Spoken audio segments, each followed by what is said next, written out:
নির্বাচনী হলফনামার তথ্য অনুসারে গিয়াসউদ্দিন তাহিরির আয়ের উৎস ব্যাংক সুদ।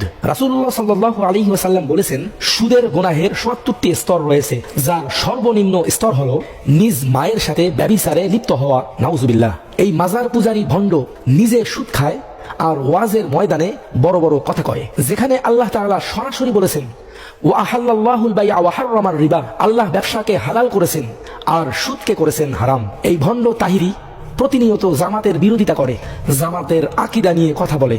এই ভণ্ডের জানা দরকার, জামাতের এক ভাই রোকন হওয়ার জন্য ইন্টারভিউ দিতে গেছেন, তখন তার কাছে জানতে চাওয়া হয়েছে ব্যাংকে তার কোনো লোন আছে কিনা। তিনি বলেছেন হাউস বিল্ডিং এর লোন আছে। অতঃপর তাকে বলা হয়েছিল লোন শোধ করে আসেন। পরে তিনি নিজের প্রত্যেক সম্পত্তির কিছু অংশ বিক্রি করে লোন পরিশোধ করে রোকন হয়েছিলেন। আল্লাহ তাআলা আমাদের হেফাজত করুক এবং সুদ থেকে বেঁচে থাকার তৌফিক দান করুন।